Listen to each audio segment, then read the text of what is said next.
अब बात करते हैं आइल्स के अलावा जो आपकी ऑप्शंस हैं इंग्लिश प्रोफिशिएंसी टेस्ट की, वो क्या है। मैंने आपको बताया था पीछे भी कि जो कैंडिडेट्स हैं वो कनाडा में एक स्टडी प्रोग्राम के लिए एप्लीकेशन करने के लिए आइल्स के अलावा दूसरे इंग्लिश प्रोफिशिएंसी स्कोर प्रोवाइड कर सकते हैं, है ना। अब आइल्स के बिना कनाडा से पढ़ाई करने के लिए ये ऑप्शंस जो है इंग्लिश प्रोफिशिएंसी टेस्ट आपके सामने है। आइल्स के बिना कनाडा से पढ़ाई करने के लिए कौन कौन सी यूनिवर्सिटीज होती हैं।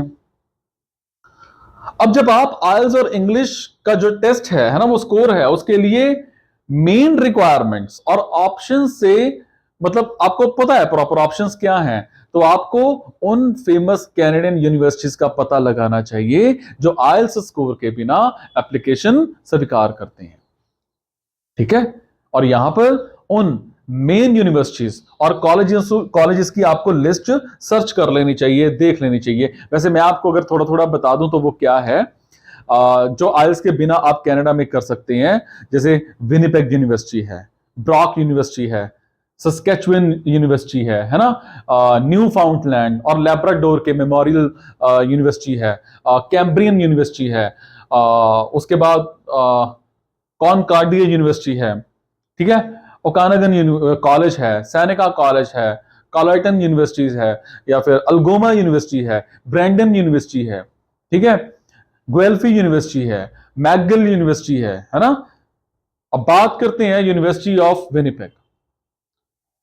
देखो कनाडा के फेमस यूनिवर्सिटीज में विनिपेग यूनिवर्सिटी उन कैंडिडेट्स को एडमिशन देता है जो आइल्स स्कोर प्रोवाइड करने में असमर्थ है। यूनिवर्सिटी का अपना इंग्लिश लैंग्वेज प्रोग्राम जैसे ईएलपी है, जिसे आपको जो डिसाइडेड नंबर होते हैं उनके साथ पूरा करना होता है, जो रिक्वायरमेंट उनकी होती है। और ये प्रोग्राम स्टूडेंट्स के लिए उनके एडमिशन या कोर्स शुरू होने से पहले एप्लीकेशन देने के लिए फुल टाइम और पार्ट टाइम दोनों ऑप्शंस में मौजूद हो जाता है। ब्रॉक यूनिवर्सिटी, देखो आइल्स के बिना कनाडा से पढ़ाई करने पर विचार करने के लिए एक दूसरे मेन इंस्टीट्यूशन ब्रॉक यूनिवर्सिटी आइल्स के लिए कई ऑप्शंस जो है वो प्रोवाइड करता है। यूनिवर्सिटी उन लोगों के लिए ईएलपी प्रोवाइड करता है जो English language proficiency score provide नहीं कर सकते। और इसके अलावा अगर आपने एजुकेशन की मतलब जो लैंग्वेज है ना, वो मीडियम जो था आपका वो इंग्लिश के साथ एक इंटरनेशनल लेवल डिप्लोमा या डिग्री कोर्स पूरा किया है, तो आपको इंग्लिश प्रोफिशिएंसी स्कोर रिक्वायरमेंट से भी छूट दी गई है, हालांकि ये प्रोग्राम के अनुसार अलग है, ठीक है।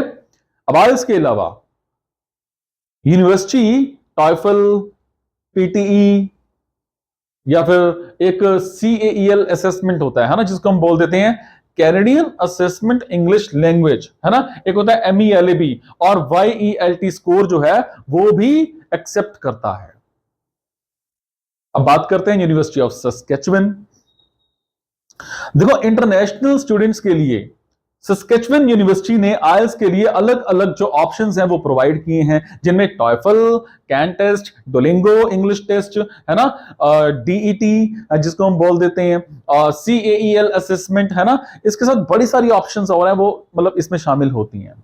और इसके अलावा जो लोग अपनी इंग्लिश प्रोफिशिएंसी साबित नहीं कर पाते, है ना, प्रॉब्लम आती है, वो अपने चुने हुए कोर्स को शुरू करने से पहले यूनिवर्सिटी ऑफ सस्केचुअन लैंग्वेज सेंटर, जिसको हम USLC, है ना, उसमें यू प्रेप प्रोग्राम में पार्ट ले सकते हैं। ये आपको पता नहीं होगा, है ना, सर्च करना कभी। फिर हम बात करेंगे यूनिवर्सिटी ऑफ रेजिना। देखो आइल्स के बिना कैंडिडेट से पढ़ाई करने के लिए रेजिना यूनिवर्सिटी UG और PG प्रोग्राम में एंट्री के लिए, है ना, टॉयफल IBT, डोलिंगो, CAEL स्कोर, इन जैसे ऑप्शंस को एक्सेप्ट करता है। टॉयफल पेपर स्कोर 525 या टॉयफल IBT स्कोर 70 या डोलिंगो आपका 95 to 105 होना चाहिए, या CAEL स्कोर जो है वो आपका 50 होना चाहिए। ठीक है, और इसके अलावा बड़े सारे यूनिवर्सिटीज हैं, ऑप्शंस हैं, है ना, उनमें आप देख सकते हो जिन पर आप आइल्स के बिना मतलब कर सकते हो आप अप्लाई। ठीक है, आइल्स के बिना कनाडा में स्टूडेंट वीजा। देखो, जो स्टूडेंट्स आइल्स के बिना कनाडा से पढ़ाई करना चाहते हैं वो कनाडा के यूनिवर्सिटीज में एप्लीकेशन दे सकते हैं। अब आइल्स के बिना कनाडा की यूनिवर्सिटीज में एप्लीकेशन करने वाले लोग डुओलिंगो इंग्लिश टेस्ट या फिर दूसरे ऑप्शंस जो हैं, कोई मतलब जो भी इंग्लिश टेस्ट के ऑप्शंस हैं जैसे टॉयफल, आईबीटी और सीईएल जैसे स्कोर प्रोवाइड करा सकते हैं और वो स्टूडेंट वीजा प्राप्त कर सकते हैं। कैनेडियन इमिग्रेशन प्रोसेस के लिए एप्लीकेंट्स को आइल्स जनरल या सेल्पिप के स्कोर प्रोवाइड करने की जरूरत होती है। ठीक है, अब हम बात करते हैं स्कॉलरशिप की। स्कॉलरशिप, यहां आपको कनाडा की यूनिवर्सिटी में मिलने वाले या फिर उनके द्वारा दी जाने वाली स्कॉलरशिप के बारे में मैं आपको बताने वाला हूं, जिसमें आइल्स के बिना कनाडा से पढ़ाई में आप अप्लाई कर सकते हैं। University of Winnipeg president scholarship for world's leaders international language students के लिए होती है।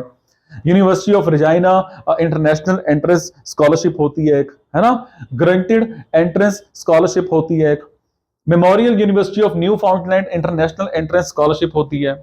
कॉनकॉर्डिया यूनिवर्सिटी एंट्रेंस स्कॉलरशिप होती है। ऑन्टारियो ट्रिलियम स्कॉलरशिप होती है ना। इस बड़ी सारी चीजें होती हैं। अब आपके मन में कुछ ना कुछ सवाल आ रहे होंगे, आइल्स के बिना कनाडा में पढ़ना मुमकिन है? आ रहे हैं ना ये सवाल? हां, आप आइल्स के बिना कनाडा से पढ़ाई कर सकते हैं, क्योंकि कनाडा के यूनिवर्सिटीज के द्वारा उन लोगों के लिए कई ऑप्शंस अवेलेबल होते हैं जिनके पास आइल्स स्कोर नहीं है। वो ऑप्शंस क्या है? टॉयफल है, डुओलिंगो है ना, कैन टेस्ट है, पीटी है, कैम्ब्रिज इंग्लिश होती है ना, वो टेस्ट होता है। बड़ी सारी ऑप्शंस होती हैं। एक और सवाल आपके जहन में आ रहा होगा कि आइल्स के बिना रिवीजन के लिए कौन सा देश सबसे अच्छा है? ऐसे कई कंट्रीज हैं जिन्हें आप आइल्स के बिना अब्रॉड में पढ़ने के लिए चुन सकते हैं, और उनमें से कुछ मेन है जैसे UK, Singapore, Germany, USA, Europe, Canada etcetera. एक और क्वेश्चन आपके माइंड में आ रहा होगा कि कनाडा में किस यूनिवर्सिटी को आइल्स की रिक्वायरमेंट नहीं है?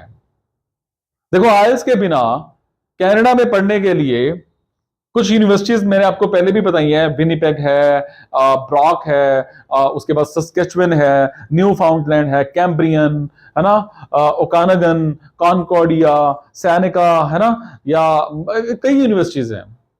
आप आना मेरे पास कभी, मैं आपको बताऊंगा सारा। एक और जहन में सवाल होता है कि मैं आइल्स के बिना कनाडा में कैसे जा सकता हूं?